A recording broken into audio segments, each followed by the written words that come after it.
I may have to give up. Now, there's many times where I said I may have to quit trucking or I quit trucking. But for this situation right here, I might really have to quit trucking this time. I really may. Because I know when I first came into trucking and I had my younger, they wasn't as young as what they are, but it was hard. And there's a lot of times I had to take a break when I was doing trucking to attend to my kids. And I just find it so unfair, man. People out here having these children, knowing they don't want children. They having these children knowing financially or mentally you're not ready for children. And then somebody else has to clean up your mess. That's really not fair. And the crazy thing is, they got pregnant on purpose. They got pregnant on, they was just like, there was no, they did it on purpose.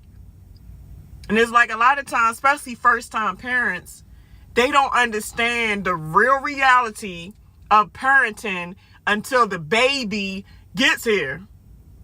You ain't got a life no more. You can barely work. You have no time to yourself. It's countless days and not getting sleep. All your money go to your children. You did that. Take care of it. So, and the crazy thing that makes me upset, of course they homeless, so I guess this is to be expected. But they literally dropped my grandbabies off to my daughter with nothing. No car seat, no clothes, no shoes, just baby. Just baby with no money, and they get public assistance for them. You think they gave up the food stamp card or the WIC or this and that? They kept the resources. So now me and my daughter scrambling. We have to scramble to get these items. I just bought the car seat, so that's fine. And the crazy thing is, I bought the other car. So where's the other car seats that I bought y'all? I bought them everything. I bought them almost like $800 to $1,000 worth of clothes, toys, shoes, and they lost all of it. And now I have to re-spend my money to get the same stuff that I already bought these kids. I'm so flabbergasted. I'm so flabbergasted, upset, and it just doesn't make, I hate to see this.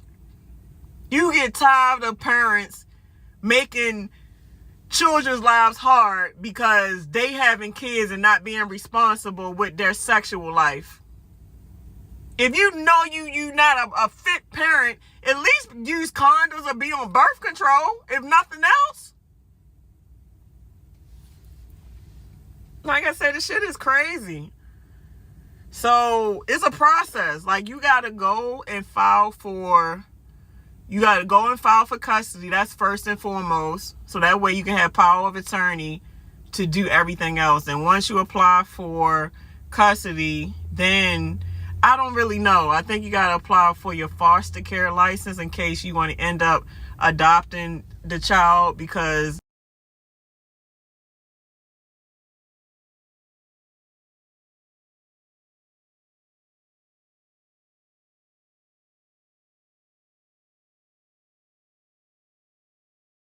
first time I almost let y'all stay with me for half the year. And by the time I had to put you out both times, y'all was doing worse than when I let you come.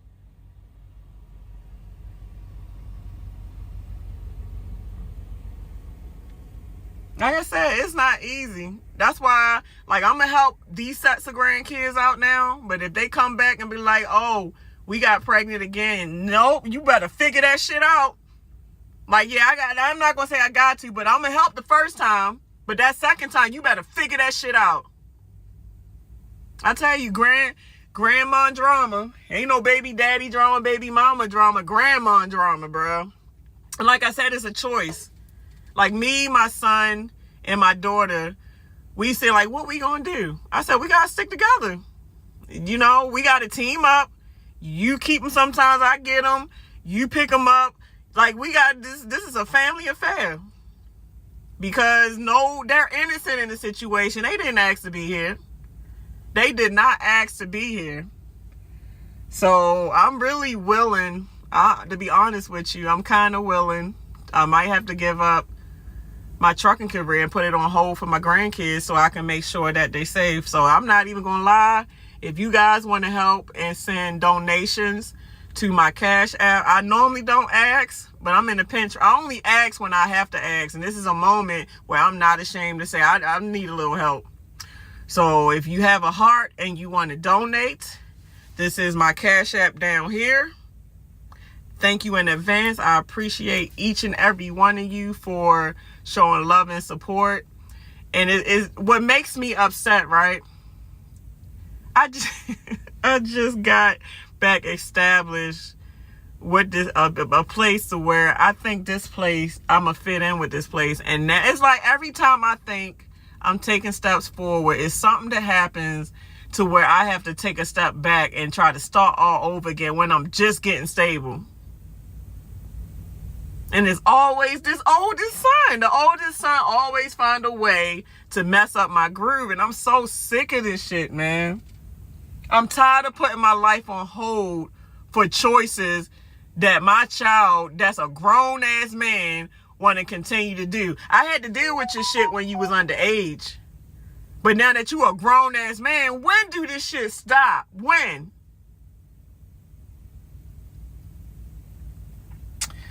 Like I said, if anybody decides to donate to the Cash App, thank you so much. I really, really appreciate it. And like I said, this is going to be a whole vlogging journey. It's going to be a whole vlogging journey. It's going to be my video diaries. And you stay tuned. I love each and every one of y'all. Deuces.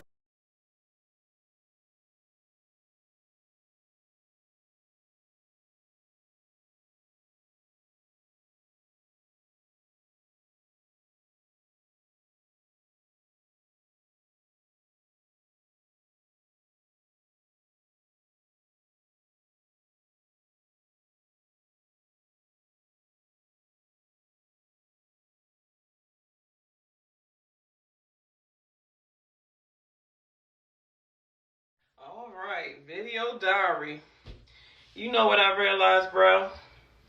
You never would really expect this when you have your beautiful, adorable, innocent, eyebrows moving out of this place looking weird as hell, baby.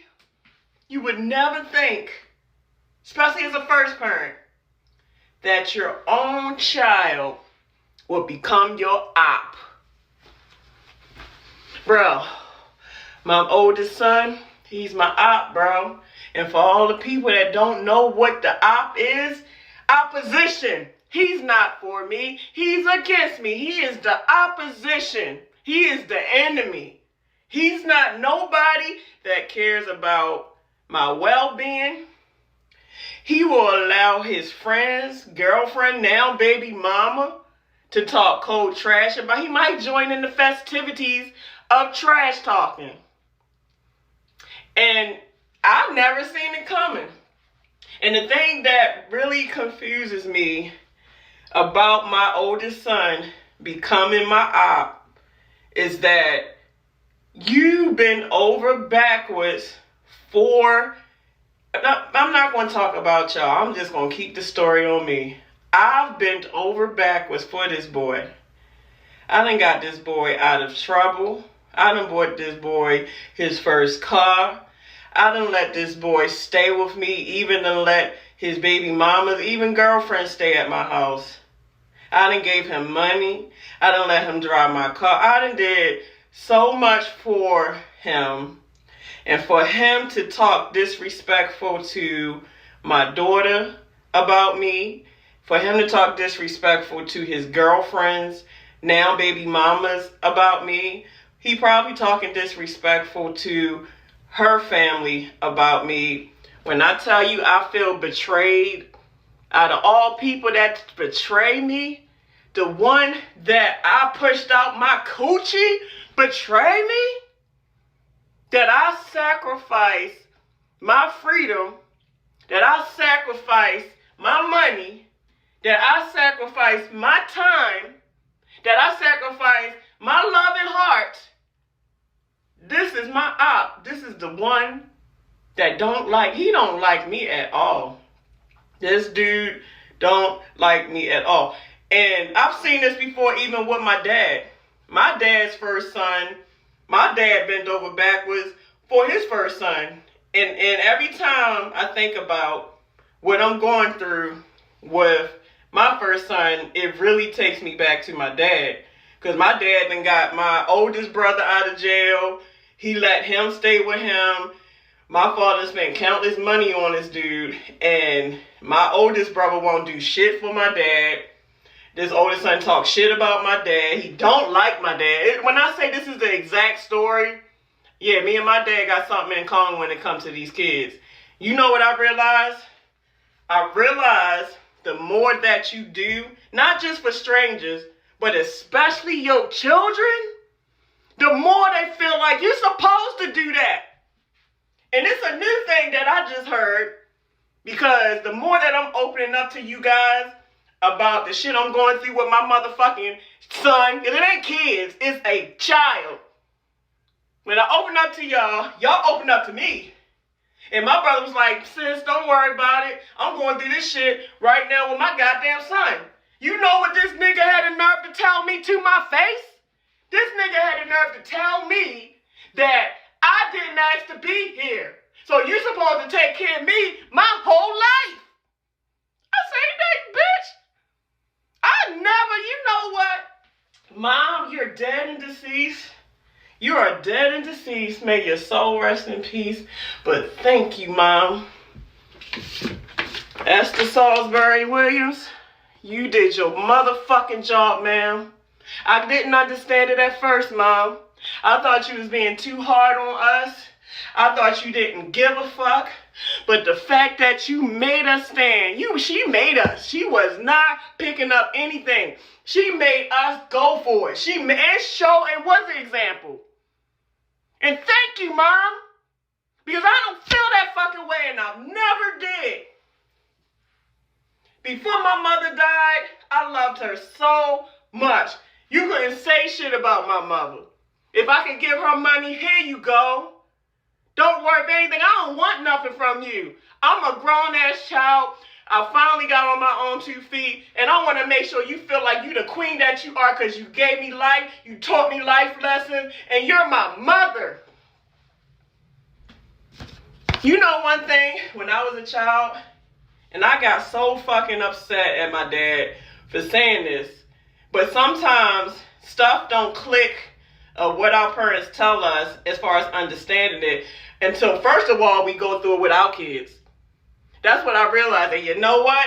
I'm going to let it go. I'm going to keep making these videos, getting it off my chest. But once I get it off my chest, and once I'm done, see, he don't understand that. You want to treat me like you one of my ops, nigga? I'm going to treat you like one of my ops, because you're going to need me before I don't need nothing from you. I'm good. I got my education.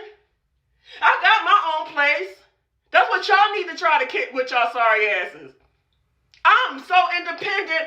I'm good. I don't need y'all. Y'all need me. Or you need her mother. Or y'all need somebody, which is sad. You got 2 grown-ass adults. And not just adults. You got adults with kids. And y'all dragging your whole family on people being fucking burdens. And y'all see nothing wrong with that. And I'm pretty sure the way I'm going off, this is how parents be going off to their kids. It's frustrating.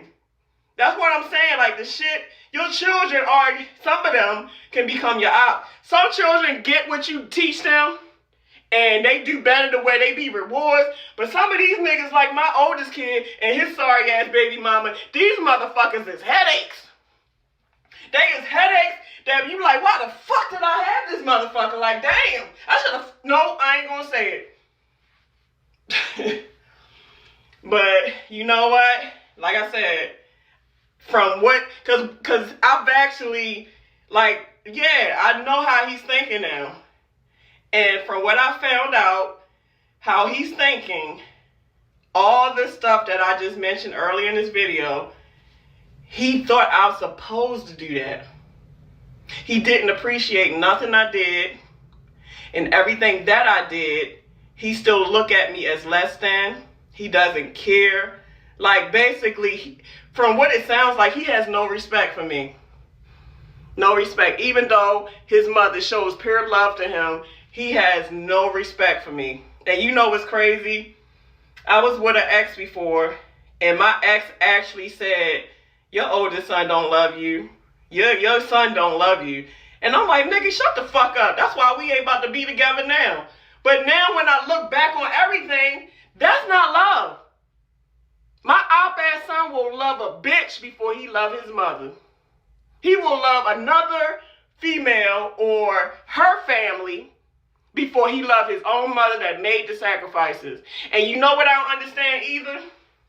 Because some kids get mad that maybe, you know, sometimes you might have had to struggle to come out of something with your kids into where you are now. And my thing is, kids like to stay in the past to where, well, I remember, I'm going to just use my story. Well, when we was in Baltimore, you know, she ain't really raised us like she raised us. I can't help it that I had the situation of struggle. But instead of you judging me because we struggled, judge me according to I got us out the struggle and gave you a chance at life. And instead of you taking your chance at life, what the fuck did you do? Destroy your life and then want to blame me and everybody else for your poor choices. And not only that, you get with another sorry bitch that got the same sorry mentality as you.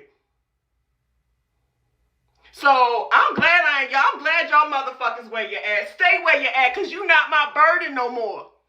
Yeah, let her motherfucking family deal with y'all. Let's see how long that fucking lasts, cause y'all get on everybody's nerves that y'all try to put your problems on. So yeah, that nigga, at this point, you ain't my son, nigga. You ain't my son. You a nigga on the street. So I don't give a fuck anymore. Video diary, stay tuned.